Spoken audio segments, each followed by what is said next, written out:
Hello and আসসালামু আলাইকুম everyone, কেমন আছেন আপনারা সবাই? আশা করছি বেশ ভালো আছেন। আজকে ভীষণ মজার একটা রেসিপি নিয়ে হাজির হয়েছি। এটা হচ্ছে চিকেন ঝাল কারি। এত মজা আর এত পারফেক্ট আর এত সহজ রান্না যে আপনারা ট্রাই করতে বাধ্য হবেন। এখানে প্রথমে হচ্ছে মাংসগুলো ম্যারিনেট করে নেওয়া হয়েছিল লবণ, হলুদ আর একটুখানি মরিচের গুঁড়ো দিয়ে। তারপর এক এক করে এবার এগুলো ভেজে নেওয়া হচ্ছে।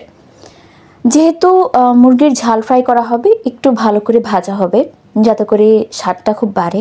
একদম হালকা ভাজাও না, আবার খুব বেশি ভাজাও না, হালকা ব্রাউন কালার আসলেই এটাকে তুলে নেওয়া হবে। অনেকেই আছেন যারা মুরগির মাংসের পিসটা পছন্দ করেন না খেতে, তাদের কাছে ভালো লাগে না, তারা হাড্ডি পছন্দ করেন, যদিও সেক্ষেত্রে আমিও পড়ি। তাদের জন্য এটা একটা বেস্ট রেসিপি। এই রেসিপিটা ট্রাই করলে মাস্ট তারা মুরগির মাংস খাবেই। যাই হোক, এখানে একদম হালকা করে সবগুলো মাংস ভেজে নেওয়া হচ্ছে।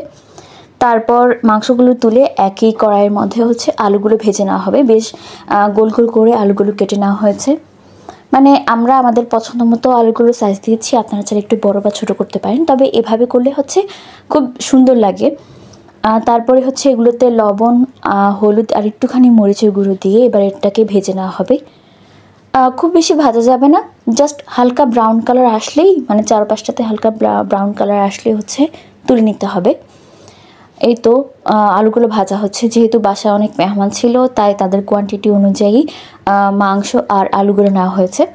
আপনারা আপনাদের পরিমাণ মতো মশলাগুলো ব্যবহার করবেন। তারপর একটা বড় পাতিলের মধ্যে আদা বাটা, রসুন বাটা, পেঁয়াজ বাটা সব কিছু দিয়ে হয়েছে। তারপর লং, এলাচি, দারুচিনি দিতে হয়েছে।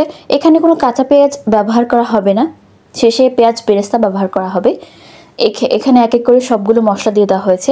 বলে দিয়েছি যে পেঁয়াজ বাটা দেওয়া হয়েছে, কাঁচা পেঁয়াজ কিন্তু দেওয়া হচ্ছে না। তারপর সবগুলো মশলা দিয়ে ভালো করে নেড়ে চেড়ে এবার এক এক করে লবণ দেওয়া হবে, হলুদ, মরিচ দিয়ে দেওয়া হবে পরিমাণ মতো। যেহেতু আমি আগে বলে দিয়েছি যে এখানে হচ্ছে আমাদের বাসায় অনেক মেহমান ছিল, তাদের কোয়ান্টিটি অনুযায়ী প্রায় 10-12 জনের কোয়ান্টিটিতে বানানো হয়েছে। না, 10-12 জন না, 7-8 জনের কোয়ান্টিটিতে বানানো হচ্ছে। আপনারা আপনাদের মাংসের অ্যাকর্ডিং কিংবা আপনাদের সদস্য অ্যাকর্ডিং হচ্ছে মশলাগুলো অ্যাড করবেন। তারপরে এখানে একটুখানি মরিচ দেওয়া হয়েছে, যেহেতু আমরা ঝালটা অনেক বেশি খাই তাই মরিচটা একটু বেশি অ্যাড করা হয়েছে। তারপর এটাকে ভালো করে নেড়েচেড়ে নেওয়া হবে। আর 2-3 দিন যাবৎ আমাদের কোনো ভিডিও আসছে না, এর কারণ হচ্ছে বাসায় যেহেতু একটা অনুষ্ঠান চলছিল, তার জন্য একদম স্পেস পাচ্ছিলাম না, একদমই সময় হচ্ছিল না। আর যেহেতু অনুষ্ঠানটা হচ্ছে আমার প্রিয় মামার রিসেপশন পার্টি, তাই তার ব্লগ যদি দেখতে চান তবে একটুখানি ওয়েট করতে হবে আর কমেন্ট করে জানাবেন যে দেখতে চান কিনা। যাই হোক, এখানে একটুখানি পানি দিয়ে মশলাটাকে ভালো করে কষিয়ে নেওয়া হয়েছে। এবার ভেজে রাখা মাংসগুলো দিয়ে দেওয়া হচ্ছে। মাংসগুলো দিয়েই ভালো করে নেড়েচেড়ে নেওয়া হবে। বেশ বড় একটা পাতিল নেওয়া হয়েছে, যেহেতু মানুষের সংখ্যাটা একটু বেশি, মাংসের কোয়ান্টিটিটাও বেশি, তাই এবার ভালো করে মাংসটা হচ্ছে মশলার সাথে মিক্সড করে নেওয়া হবে।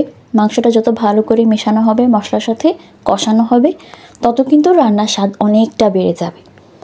তারপরে এখানে মাংসটা কিছুক্ষণ নেড়ে চেড়ে দিয়ে এবার আলুগুলো দিয়ে দেওয়া হবে। আর যেহেতু এখনও অনুষ্ঠানের অতিথি বাসায় আছে, তাই একটুখানি নয়েজ আসতে পারে, তার জন্য আমি দুঃখিত। আর আমি যখন এই রেসিপিটা ভয়েস দিচ্ছিলাম তখন এত সমস্যা হচ্ছিল, এতবার কাট করে করে ভিডিওটা বানাচ্ছিলাম, যার কারণ হচ্ছে যেহেতু বাসায় অনেক গেস্ট আছে, এক এক সময় এক একজন আসে, হচ্ছে মানে প্রাইভেসি কোনো কিছুই আমি পাচ্ছিলাম না। যাই হোক, এই তো আলু আর মাংসটা ভালোভাবে মশলার সাথে এখন কষানো হচ্ছে। বেশ অনেকটা সময় নিয়ে কষানো হবে। তারপর এখানে দিয়ে দেওয়া হচ্ছে টমেটো কেচাপ, টমেটো সস যেটাকে বলে। বেশ অনেকটা পরিমাণে, এই তো 2 টেবিল চামচ ধরা চলে, 2 টেবিল চামচ সসটা দিয়ে দেওয়া হয়েছে। আপনারা চাইলে একটু বেশি বা কম অ্যাড করতে পারেন, সমস্যা নেই। এটা দেওয়ার পর কি হয়, যেহেতু সসটা একটুখানি মিষ্টি মিষ্টি, তো কারিটা হচ্ছে একটুখানি মিষ্টি ঝালের মধ্যে থাকে, মানে ফ্লেভার টেস্ট দুটোটাই হচ্ছে অনেকটা ভালো হয়, মানে অনেক মজা হয়। তারপর সসটার সাথে পুরোটা মাংস আর আলুটা, মানে তরকারিটা ভালো করে মেশানো হচ্ছে। বেশ অনেকটা সময় কষানোর পরে এখানে হচ্ছে গরম পানি দিয়ে দেওয়া হবে। এখানে কিন্তু মাংসগুলো তুলে মানে ভেজে এটার মধ্যে নেওয়া হয়েছিল, এই জন্য একটুখানি তেল তেলে লাগছে, কোনো ব্যাপার না। তারপরে একটু একটু করে পানিটা দিয়ে এবার নেড়ে চেড়ে দেওয়া হচ্ছে। তারপরে হচ্ছে একদম পূর্ণরূপে পানিটা দেওয়া হবে, মানে পুরোপুরি রান্নার জন্য। এই রেসিপিটা যখন আম্মু ট্রাই করেছিল, মানে বানিয়েছিল। আমরা সবাই এত প্রশংসা করছিলাম, এত মজা হয়েছিল। আমার প্রিয় মা, আমার নানু, মানে বাসায় যাই গেস্ট ছিল সবাই বলছিল যে অনেক বেশি মজা হয়েছে। ট্রাস্ট মি, এটা যদি আপনারা একবার ট্রাই করেন অবশ্যই কমেন্ট করে জানাবেন, মানে কমেন্টের সেকশনে বলবেন যেটা আপনারা ট্রাই করেছেন আর আপনাদের কাছে কেমন লেগেছে। তারপর এখানে একটুখানি সয়া সস দিয়ে দেওয়া হয়েছে, বেশ 1 টেবিল চামচ পরিমাণ সয়া সস দেওয়া হয়েছে। যেহেতু সয়া সসে একটুখানি লবণ থাকে তাই লবণটা বুঝে শুনে দিতে হবে, আর সয়া সসটাও বুঝে শুনে দিতে হবে। বেশি লবণ হয়ে গেলে কিন্তু সমস্যা হয়ে যায়। সেক্ষেত্রে আপনারা ট্রাই করতে পারেন কি একটা সেদ্ধ আলু সেদ্ধ করে তারপর দিয়ে দিতে পারেন, তখন হচ্ছে আলুটাই লবণটাকে টেনে নিয়ে যায়। তারপর এখানে ভাজা জিরের গুঁড়া দেওয়া হয়েছে বেশ 1 টেবিল চামচ পরিমাণ বা 1 চা চামচ পরিমাণ। তারপরে এখানে আরেকটু নেড়েচেড়ে দেওয়া হচ্ছে, যেহেতু ফুটে এসছে তার মানে হচ্ছে মাংসটা অনেকটা হয়ে গেছে। তারপরে তো আরেকটু নেড়েচেড়ে দেওয়া হচ্ছে।